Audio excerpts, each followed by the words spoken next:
¿De qué hablamos cuando hablamos de Dios? Al fin y al cabo es un nombre, es una palabra como cualquier otra. Si alguien le pregunta si es creyente, te dirá si cree en lo que él llama Dios. Por lo tanto, muchas veces nos sorprenderá pensar que aquello en lo que no cree, a lo mejor tampoco es lo que tú crees. Y aquello que no cree, tampoco creemos. Por eso es tan importante entender qué es lo que encierra ese nombre de Dios. Y la Biblia, la Escritura, comienza desde sus primeras palabras en Génesis 1:1 con la declaración de que Él estaba ahí. No hay razón, explicación, justificación, argumentación de su existencia. Él es el que estaba ahí. El Eterno, como se le llama también en la Biblia francesa. Nosotros, sin embargo, estamos sujetos al tiempo. Acabamos de terminar un año y una vez más vemos como la vida, el tiempo, se pasa y se desliza de una forma que no puedes aferrarte a él. De una forma inexorable estamos limitados, atados a él, ¿no? Nos miramos al espejo cada mañana y nos seguimos asombrando, ¿no?, de cómo es ese proceso inevitable del envejecimiento, ¿no? Uno ya a veces ni se reconoce, ¿no? Llega un momento en que dice, bueno, esto no parece ya mi cuerpo. Mira las fotos antiguas y dices, ¿cómo puedo ser, no? La misma persona que era. Pero el Eterno no está sujeto al tiempo. No tiene principio ni fin. Él estaba ahí. Y por lo tanto pensar en ese Dios, en la eternidad, ¿no?, es algo que supera nuestra mente, nuestra imaginación. Acercarnos a Dios, por lo tanto, es acercarnos a alguien que no podemos comprender. Como leíamos en Isaías capítulo 40, no podemos comparar. No hay otro que puedas decir, mira, es como Él, es semejante, en esto se parece a este que conoces. Es alguien que escapa a todas nuestras descripciones. Y Él, que vivía desde la eternidad, que no tiene comienzo, ni principio, ni fin, que no estaba atado y sujeto a ella. Una vez, en el tiempo y en el espacio, se ató a sí mismo, voluntariamente. Como hemos recordado una Navidad más, se sujetó a servidumbre, humillándose y haciéndose como uno de nosotros. ¿Por qué el Eterno, que no tenía límite, que no estaba atado, sujeto a nada, se hizo como uno de nosotros? Dios nos dice en su palabra que fue por amor a ti y por amor a mí. No sé qué te consideras que estás atado ahora en tu vida. ¿Cuál es el hábito? ¿Cuál es el recuerdo? ¿Cuál es el problema? ¿Cuál es el mal que parece que te domina y te sujeta? Pero en esta mañana tengo el privilegio de decirte que Él, que no estaba atado, limitado ni dominado, se sujetó a nuestra humanidad hasta sufrir muerte y muerte de cruz para librarte de esa su atadura. Da igual cuál sea el recuerdo, el pecado, el problema al que te enfrentas. Dios es más grande que todos ellos. El universo que Él ha creado, cielos y tierra, no se puede medir ni contener. ¿Y tú crees que tu problema es demasiado grande para Dios? Que tu dificultad, que tu deuda, que tu enfermedad, que tu hábito, que aquello de lo cual te encuentras dominado y sujeto, es incapaz nadie de poder librarte de él. Dios es el Evangelio, es la buena noticia. Él es el único realmente que puede cambiar nuestras vidas. No hay otra forma alguna en la que podamos tener esperanza. Y Él se ató y sujetó en el tiempo y en el espacio. Vino a nosotros para librarnos de nuestra soledad, de nuestra falta de sentido, de nuestra inutilidad, de nuestro dolor. Él puede curar toda herida. Él puede arreglar todo lo que está roto. Él puede hasta dar vida a los muertos. No hay nada que nuestro gran Dios no pueda hacer. Y Él, ese Dios creador, es la buena noticia que necesitamos saber. La realidad que Dios nos presenta en este libro del Génesis y en toda la Biblia es que nosotros hemos olvidado a ese Dios. Hemos tirado el manual de instrucciones a la basura y ahora estamos perdidos y desorientados. Y por eso es que necesitamos, sobre todas las cosas, volver a Él. Poder entender qué es lo que hacemos aquí, cuál es nuestro propósito. Y Dios nos dice que aquel que era eterno, que no estaba sujeto al tiempo y al espacio, dice que en el principio creó los cielos y la tierra. Todo lo que hay en este mundo, toda vida, se debe a Él. Y por eso, igual que el autor es mayor que su obra, que el alfarero es mayor que la vasija, que el músico es mayor que el instrumento, así también el autor de la vida es aquel que tiene dominio, control, el que puede hacer realmente que esa vida se mantenga o se destruye. Somos dependientes de Él y Él es el único que es autosuficiente. Él no necesitaba de nada ni de nadie. No necesitaba ni siquiera adoradores, servidores, defensores. Muchas veces nos creemos que nos ha hecho a nosotros con ese fino propósito. Pero no es porque hubiera alguna falta o privación en Él. No es porque esos cielos y la tierra no adoraran o reconocieran a Dios suficientemente, porque Él en su propia gloria se engrandecía en sí mismo. Por lo tanto, la criatura no nace de una privación o una falta, una carencia que hay en Él. Él es todo suficiente. Y si nos dice la Escritura que Dios nos ha amado, no era por una necesidad que hubiera en Él, que necesitaba tener a alguien a quien amar, en quien poder proyectar también su afecto, su cariño, su amor, sino que Él mismo era amor. Dios Trino, Padre, Hijo y Espíritu Santo, vivía en perfecto amor, comunión y armonía.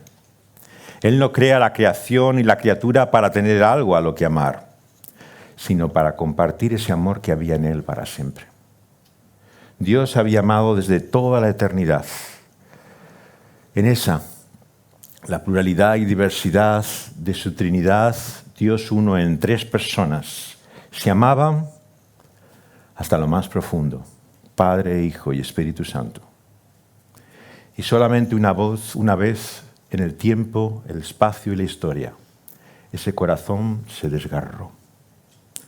Se rompió de arriba abajo, porque en aquella cruz, el Hijo, el amado desde la eternidad, el querido, aquel que era el objeto de toda la satisfacción, el placer de Dios, su delicia, estaba quebrantado y roto, pero hecho pecado, sufriendo el castigo, el rechazo y el juicio que nosotros merecíamos.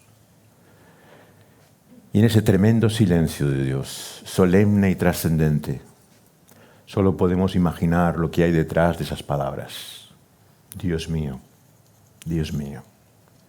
¿por qué me has abandonado? No había conciencia ni de filiación ni de presencia. No había ángeles que vinieran del cielo para consolarle como en el huerto. Estaba solo en ese universo vacío, como sumergido e inmerso en ese agujero negro de la negación de todo lo que es Dios. Nuestro pecado, nuestra rebeldía, nuestra autosuficiencia, todo lo cargaba sobre sus propios hombros hasta aplastarle, hasta hundirle. Aplastado y hundido, dice Isaías, fue por nuestros pecados. Él sufrió el peso que ninguno de nosotros podíamos soportar ni sostener. Y esas manos que habían creado el universo en el principio eran traspasadas y atravesadas. Ese ser activo desde el principio, en la creación y en su providencia, a lo largo de todo el tiempo, ahora estaba sujeto. Estaba atado a aquella cruz, clavado sin poder moverse. Y Él lo hizo voluntariamente, se ofreció y entregó, porque esas manos que habían creado el universo y que lo sostenían, atravesadas por Él, sufrían lo que a nosotros nos correspondía. Porque ese ser humano que ha creado desde el principio, al que le dio la vida de su propio aliento, le había dado la espalda, le había ignorado, le había despreciado. Pero desde el comienzo, en vez de darnos la espalda a Él, en vez de ignorarnos y despreciarnos a Él, una y otra vez nos buscó. Y desde la pregunta del Edén, ¿dónde estabas tú? Dios no ha dejado de preguntarnos, ¿dónde estás? No es que Él está escondido, no es que a Él hay que buscarle, no es que a Él no se le encuentra y ha preferido lo recóndito y oculto. Eres tú y yo los que nos escondemos, los que estamos avergonzados, los que nos vemos desnudos, los que vemos la miseria a la cual hemos llegado y huimos de su presencia. Pero no hay nada que nos pueda ocultar ni esconder. No hay ni hojas de higuera, ni ninguna pretensión ni apariencia que pueda escondernos a la realidad de Dios. Él te ve tal y como Él es. No le engañan tus palabras. No le esconde la imagen que tú das a otros. Él nos ve tal y como somos, desnudos. Y sabes una cosa, en aquella cruz murió desnudo. No había ropa alguna. No había nada que le cubriera. Estaba desnudos como tú y yo. Por nuestro pecado estábamos. La diferencia es que en Él no había mancha, no había injusticia, no había impureza ninguna. Pero Él prefirió ser desnudado para que tú y yo nunca más lo seamos. Para que seamos cubiertos con su sola justicia. Para que seamos aceptados por ese Dios, ese amor desde el principio. Y la palabra de Dios nos muestra que mientras estamos todavía en esta vida, estamos en conflicto, en lucha. Como desde el Edén le dijo en el capítulo 3, versículo 15, al anunciarle la buena noticia, ese protoevangelio de quién es Dios en Cristo Jesús. Le dijo que la salvación no solamente vendría por Él, el Creador, sino por el Hijo, que había hecho también todas las cosas, y todas las cosas a Él se le debían. Él vendría, sería el descendiente de aquella mujer, que su simiente sufriría el conflicto, la tensión y la lucha a lo largo de los siglos, con la simiente descendencia y el maligno mismo. Siempre en guerra, siempre en conflicto con nosotros. Por lo tanto, como dice el apóstol Pedro, no te sorprendas del fuego de la prueba o del conflicto. Toda la fe implica esa lucha y esa batalla hasta el final. Pero el mensaje de confianza es que ese Dios que había creado todas las cosas anuncia desde el capítulo 3, versículo 15, que por medio de aquel que nacería de la mujer aplastaría la cabeza de esa serpiente antigua que es Satanás. Sus días están contados, su tiempo está limitado. Él no es eterno ni lo ha sido nunca, es una criatura, pero una criatura sujeta y dominada a aquel Creador y Señor del universo. Él hizo todos, los ángeles, seres espirituales y materiales, visibles e invisibles. Nada hay que no ha sido creado por Él. todo es obra de sus manos. Y él, ese ser rebelde que llevó con su sugerencia y tentación al ser humano a su tragedia, ha sido golpeado definitivamente. Al aplastar su cabeza, le hirió de muerte, pero sin embargo está seguro su fin. Será arrojado al fuego del infierno. No hay esperanza ni salvación para él. Maldito de Dios desde el principio. Pero todavía es como si da sus últimos coletazos. Como si encadenado todavía se puede acercar lo más posible a nosotros como para susurrarte. Pero ¿quién es Dios para ti? Dios no es bueno. Él te dice que de estos árboles del huerto no puedes comer. Lo único que quiere es complicarte la vida. Ya no es suficiente difícil como para que encima tengas que pensar qué tienes que hacer o no tienes que hacer. Como para tener que preocuparse además sobre lo bueno o lo malo de lo que haces. Y Eva le responde con verdad, no. Dios no es ese aguafiestas. Dios no ha dicho que no podamos comer de ningún árbol del huerto. Ha dicho que podemos de todos comer, que solamente hay uno de esos dos, el árbol del conocimiento del bien y del mal, que Dios ha puesto como prueba de confianza. Si comes de ese fruto prohibido, es porque quieres descubrir por ti mismo cuál es el bien y el mal. Por lo tanto, de lo que se trata es de si te fías de ese Dios, si confías en Él, si realmente crees que lo que dice es lo mejor para ti, o crees que lo mejor para ti es lo que tú vas a descubrir, que tú vas a encontrar por tu propia búsqueda, por tu propio viaje de la vida, en busca de autorrealización, lo que te conviene a ti mejor. Esa sugerencia se repite cada día a lo largo de toda nuestra vida. ¿No será que estamos aquí perdiendo el tiempo?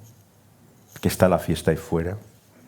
¿Que realmente no nos damos cuenta y estamos perdiendo los pocos años, la vida que tenemos, en alguien que solamente es un fanático del control, que lo único que quiere es manejarte y tenerte bajo su dominio, un gran egocéntrico que lo único que aspira es que vivas y giras en torno a él? Es la mentira del engañador desde el principio, que es malo, cuando no hay manera más clara que ha mostrado en toda tu vida de que Él es bueno. ¿Es que acaso hay algo que merezca la pena en tu vida que no sea de Él? Toda buena dádiva viene del Padre de las luces. ¿Te crees que algo bueno que disfrutas es porque tú lo has conseguido? ¿Porque tú lo has logrado? ¿Porque viene de tu corazón? No hay nada que haya de bien en nuestra vida que no debamos agradecérselo a Él. El mal es nuestro y solo nuestro. Todos los errores, todos los fracasos, todas las equivocaciones, toda nuestra profunda necedad y estupidez es nuestra. Y Él la ha cargado sobre su propia espalda. Y esa tentación diabólica nos ha llevado a la mentira de que el mal no tiene consecuencias. Come del fruto prohibido. Decide por ti mismo lo que es bueno y lo que es malo, que nada pasará. ¿No has visto? No se te ha caído el techo. El día que has dejado de ir a la iglesia no te ha atropellado un coche. No ha venido un rayo del cielo a fulminarte. ¿Qué te crees que va a pasar? ¿Acaso no es un Dios de amor? Bueno, si hay un Dios ahí, finalmente ese Dios tendrá misericordia, ¿no? Y cuando estamos en Él, en su presencia, si algún día está ahí esperándonos tras nuestra muerte, ¿cómo va a castigarnos? ¿Cómo va a juzgarnos? ¿Cómo va a condenarnos? Si hay un Dios de amor, será realmente alguien que nos acepte y nos reciba, que nos dé palmaditas en la espalda y nos diga, mira, has hecho de tu vida una ruina, pero no te preocupes, hijo mío, porque yo te amo. ¿Con qué derecho dices eso? cuando en aquella cruz su propio Hijo, sin mancha, desnudo, ante Él sufría toda su ira, todo su aborrecimiento, todo su rechazo, y no menoscabó, no tuvo en cuenta que era su propio Hijo el que sufría, porque el pecado era tan grave para Él, que su consecuencia es la muerte. Y solo por la muerte pudo poner fin a la muerte. ¿Y crees tú que puedes librarte del juicio de Dios?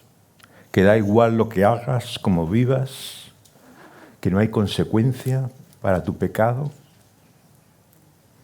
No cierres los ojos. Fíjate que Dios es como Cristo y Cristo crucificado. Y allí lo llevó tu pecado y el mío. No fueron las circunstancias, no fueron las situaciones. Él fue por causa de tu mal y de mi mal. Y el diablo, una y otra vez, nos lleva a esa tentación última y final. No, es que Él sabe que seréis como Él. Lo que tienes miedo, porque si realmente te libras de su dominio, de su control, de su sujeción, te haces independiente. Ya no le vas a necesitar. Ya vas a poder ser como Él es. Por eso quiere controlarte y dominarte y sujetarte, porque tiene miedo a tu libertad. ¿Cuántos nos hemos tragado esa mentira hasta lo más hondo? Pensarnos que en esa necedad y vanidad de libertad estaba nuestra vida. Pero no te engañes, Dios es Dios. Y nosotros nunca llegaremos a serlo. ¿Qué es la fe? Sino dejar a Dios que sea Dios. Somos criaturas, obra de sus manos, que Dios ha creado desde el principio. Y nunca seremos otra cosa que criaturas suyas. El proyecto divino no es la divinización del ser humano, sino el reconocimiento por toda la eternidad de que Él es Dios. Y nosotros somos sus criaturas, caídas pero redimidas por la sangre del Cordero. Por eso, cuando perdemos el asombro, la admiración, la maravilla ante la realidad de quién es Dios, ¿qué es lo que hacemos? Cuando todas estas palabras suenan ya tan conocidas, como antes era un disco rayado, algo que hemos oído tantas veces y que ya nos dice tan poco. La palabra de Dios solamente conoce un remedio para esa enfermedad, y es mirar a Dios en Cristo y Cristo crucificado. Cuando ponemos nuestros ojos en Él, descubrimos la realidad de quién es Él. ¿Quién te ha amado tanto y quién te va a amar más que aquel que ha dado su vida por ti? Que desde la eternidad, desde el principio, cuando vio en su omnisciencia y todo conocimiento cuál era la realidad de lo que iba a pasar, y vio a esa criatura, como tú y como yo, miserable y mezquina, y vio a su propio Hijo, amado, objeto de su delicia, de su gozo eterno. Te prefirió a ti y a mí en vez de a su propio Hijo. Prefirió que su Hijo sufriera lo que tú y yo teníamos que padecer. Dime si hay amor mayor que ese, que diga que ese, que es tu mal, tu enfermedad, tu problema, ya no es tuyo, ahora va a ser mío. Porque yo te amo tanto que aquel que es tu mal lo quito de ti y lo llevo yo en tu lugar. ¿Quién te puede amar así en esta vida? ¿Quién, por mucho que te aprecie y tú quiera, va a poder tomar tu mal, tu enfermedad, tu problema y llevarlo en tu lugar? Solamente hay uno. Dios en Cristo Jesús. Por lo tanto, cuando pensamos y miramos por la fe quién es Dios en Cristo Jesús, le vemos crucificado, como ese cordero inmolado, atravesado. Y sabes una cosa, nunca, nunca, nunca le dejaremos de ver. El que está sentado en el trono, dice el Apocalipsis, es el Cordero. Y el Cordero inmolado y sacrificado. No sé cuánto recordaremos de esta vida, pero hay algo que nunca olvidaremos, que en el tiempo, en el espacio y en la historia, Él tomó nuestro mal y lo cargó sobre Él. Y esto producirá admiración y maravilla para siempre. Por lo tanto, rindámonos ya ahora ante la realidad de quién es ese Dios. ¿Quién hay como Él? ¿Qué encontraremos en esta vida que se parezca o sea semejante a esa gracia de Dios que hay en Cristo Jesús? Vamos a pedirle, por lo tanto, que vayamos a los pies de esa cruz, que dejemos que Él, que ha tomado nuestro problema y lo ha hecho suyo, y lo ha cargado hasta el final, nos libre de ese mal que ahora nos pesa, que nos hunde, que nos dé la fe para creer y tener la seguridad de que no hay dificultad demasiado grande para Él. ¿Te crees que tu pecado es demasiado grande para Dios? ¿Que Él no puede quitarlo de tu vida? ¿Crees que eso que padeces no hay manera alguna que puedas enfrentarte, superarle a ello? Ciertamente. Pero lo que es imposible para los hombres es posible para Dios. Por lo tanto, cree. Esa es la voluntad de Dios nuestro Padre, que confiemos en Él, que nos fiemos de Él hasta el final, porque Él tiene el poder para salvarnos. Vamos a pedírselo así. Oh Dios, venimos ante ti, Señor, conscientes, Señor, de nuestra pequeñez, de nuestra insignificancia, ante la realidad y grandeza de quién eres tú. ¿A quién te compararemos y te haremos semejante, oh Dios? ¿Quién habrá, Señor, como tú, capaz de dar vida donde no la hay, de hacer todas las cosas nuevas y diferentes? Señor, te suplicamos por eso, que podamos entender y percibir, Señor, sentir la realidad, Señor, de lo que tú eres y has hecho por nosotros. Que podamos darnos cuenta que el Evangelio eres tú. Es tu obra por nosotros, es tu redención y liberación, pero es el reflejo y la manifestación del valor, de la estima, Señor, de la gloria que hay en ti por los siglos de los siglos. Que no es más, Señor, que la evidencia de que podemos confiar y creer en ti, que tu palabra es verdad.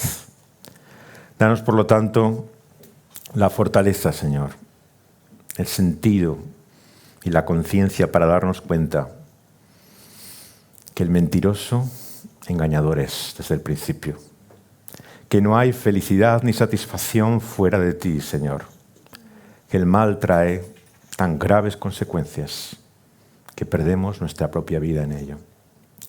Señor, que podamos entender, Señor, que tú eres Dios y nosotros somos tus criaturas. Te necesitamos, no podemos vivir sin ti, dependemos de ti. Señor, perdona nuestro pecado, todo nuestro orgullo y autosuficiencia.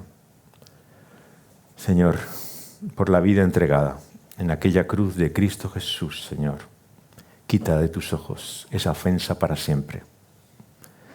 Señor, te suplicamos que nos mires en tu gracia y anhelamos y deseamos el día de estar delante de ti, tal y como tú eres, porque ese día no habrá mal, ese día no habrá engaño, ese día ya no prestaremos ninguna atención a las mentiras del maligno que ha sido arrojado para siempre de la obra de tus manos. Señor, te queremos suplicar que podamos desear y anhelar más, Señor, ese día en el cual podamos conocerte y descubrir que en relación contigo está no solamente nuestro bien, sino que está la verdadera dicha, que está la satisfacción y el gozo eterno. En el nombre de aquel que nos ha revelado lo que encierra tu bendito nombre y quién es Dios para nosotros, Cristo Jesús, te lo pedimos y suplicamos. Amén.